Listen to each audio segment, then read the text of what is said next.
I want everybody to remember that I said this. James Harden just went beast mode. I'm just here so I don't get fined. I'm just here so I don't get fined. He ain't interested in playing for the 76ers. He's already displayed that. Daryl Morey, he says Daryl Morey lied to him. It's personal with him. He's holding on to it, and he is willing to be as disruptive as he can possibly get away with. Remember, new rules inserted into the proceedings allows for a team, if you're doing something like that on purpose, you can ultimately not just get fined, but impending free agency, the team could hold your rights. If they deduce that, guess what, this is what you're doing. Now, Harden's got some personal issues going on that it's none of our business with his family, and he could have used that as an excuse to say, that's why I'm away. But he preceded all of that by saying Daryl Morey's a liar in front of an audience in China. He reiterated it when he came back to America. He didn't show up for the workouts or what have you. And so because all of that has transpired, he's already put it out there that his beef with Daryl Morey is what this is all about, because he feels lied to and betrayed. And by the way, a lot of people don't believe he's lying. I know I don't believe he's lying. I'm not trying to throw shade on Daryl Morey. I wasn't there. But the reality is when he said that Daryl Morey lied to him, most people in NBA circles are believing Harden, not him. But it doesn't excuse Harden's behavior and what they deem to be his unprofessionalism. And the fact of the matter is that because you preceded everything by letting everybody know the animus you're feeling towards Daryl Morey and how that is the provocation behind your actions, you now can't fall back on the personal matters as a reason you're away from the team, which means you got to show up. Otherwise, you're not only going to get fined, but they're going to maintain your rights, and that free agency that you think you're going to have next summer, you're not going to have. So should Joel Embiid force his way out? I think eventually he will. If it keeps going like this, if the 76ers as an organization don't get their act together, me personally, let me say this for the record, and it's not going to be a very popular thing to say, but I'm going to say it anyway. Daryl Morey has a damn good record as an executive. He never won a championship, like you would say. He's not Red Auerbach or somebody. But he has a damn good record. He has a damn good record, led by James Harden. James Harden, and he took care of James Harden for a decade. It's not like he never did anything. He did everything James Harden wanted. But here's the thing. No matter how good Daryl Morey was, I never believed that job should have been taken away from Elton Brand.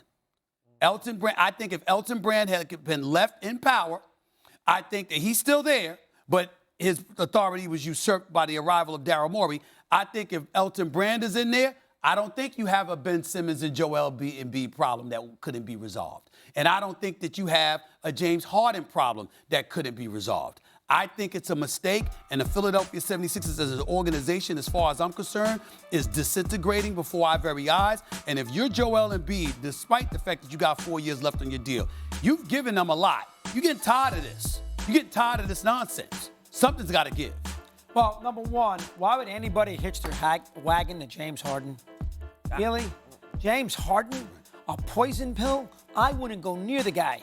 He never plays well in a huge game. He ate himself out of Houston. He wanted to get the heck out of there after, as Steve said, Morey did everything. He ate himself? He was overweight when he went to no, I know. Yeah, I know. But I said, what I said, ate as the wrong way. No. No. You get the idea. No. We get the idea. You're right. You get the idea. He came in there looking like the Pillsbury Dope Boy at that time. And Morey has done everything. Chris Paul, Westbrook, all the moves that he made to make sure and built his team with D'Antoni around in freaking Harden. And then when Harden got to the big game, he didn't play well. That's the first thing. Then he wants out of Houston, they trade him to Brooklyn. He wants out of Brooklyn, they trade him to Philly. Now he wants out of Philly.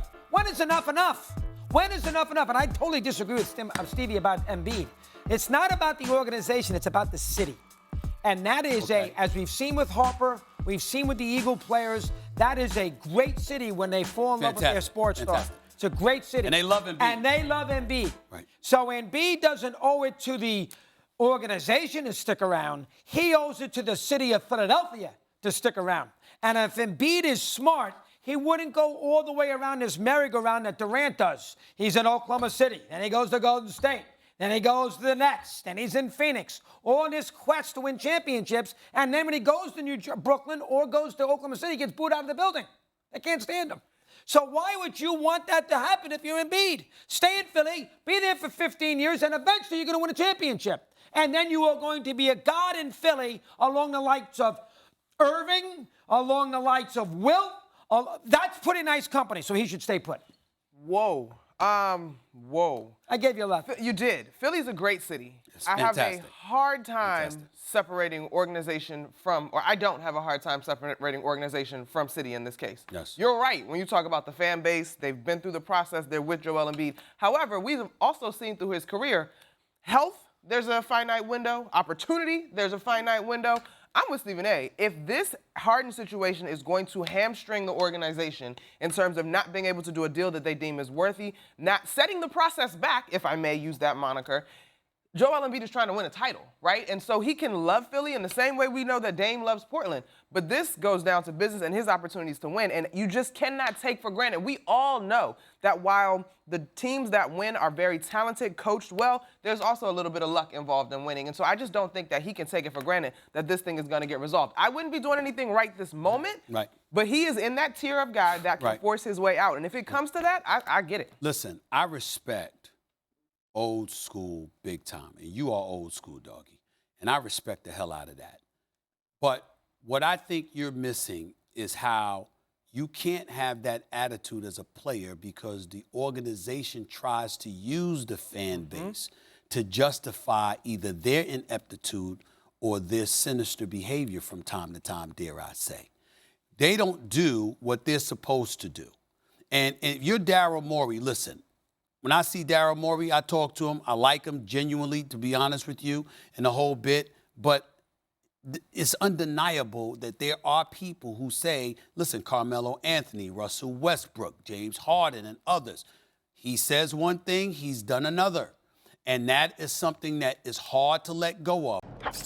Now, James Harden, clearly you have points. He hasn't shown up in big games. Game 6 and 7 was an atrocious performance. There is no doubt. I'm telling you, I've spoken to numerous, as you have, as Wendy and others have, numerous people. We know what we saw with our own two eyes in terms of his performance, and it was bad. But numerous people within the Sixers organization saw that he quit. They say he quit on the team. Law likelihood because he wanted to leave. You have to take that into consideration. Go back and look at the highlights. Game 7 in Boston, very beginning, in the first quarter, there's a turnover that Harden commits, and Doc Rivers is on the bench spewing, expletives and stuff. I mean, he's furious because everybody's saying he's seeing what we're seeing. This is not how James Harden played in Game 2. This is not how he played in Game 5. But suddenly you can't hit the backside of a barn and you can't do nothing. You can't do anything right in Game 6 and especially Game 7. And that wasn't the first time in his career that has happened. So we look at it from that perspective. So I get what you're saying. You're not wrong. I'm just saying the part where you say it's about the fan base is about the fan base. Joel Embiid is the reigning league MVP. He's had some bad games in big games, and he has some good games in big games. But the effort is never questioned. The commitment to excellence is never questioned. He's just been injury prone. But we know he's big time. And as an organization, you got to make sure you dissect personnel from a mental perspective to know that they're all in. Tyrese Maxey left and went to Doc Rivers and went to other people, damn near crying about what happened in Game 7 and how people felt about how things went down. This is not an accident. And if you're the 76ers organization, you got to clean that bad boy up. And I think Elton Brand is a key, and I think they made a mistake not leaving him at the helm. I really, really believe that. But they better get their act together because Joel Embiid don't owe them a damn thing as an organization. Not a damn thing. And one thing about Morey, can we take him out of the Hall of Fame? I mean, he's never been to a final. We got this guy out to be the greatest general manager in the history of professional basketball. I hate to bring up what he just said about Red Auerbach. I mean, he is not that good. I mean, Morey seems to think the offense, when you watch him play, is a disaster. Then Tony never coached in an NBA final, a guy he loved because he was an offensive guy. Enough of Daryl Morey, please. And I don't like Harden. I would never have him on my team. But one thing, Morey's not great either. So Stevie might be right. He knows more about it than I do about Brand. Maybe Brand did get a raw deal in Philadelphia. Monica, you get to follow that up and take us home. I'm sorry, Monica. No. I'm talking too much. Go ahead.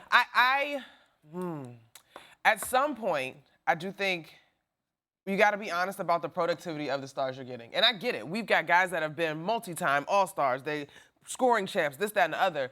But what have you done for me lately? It's a results-driven league. And so I'm with you. I would be very hesitant, not only just because of the on the court, but all of the other stuff that has come alongside Harden. So I would be hesitant to make that trade as well. But when it comes to Joel Embiid, you got to do what you got to do to win.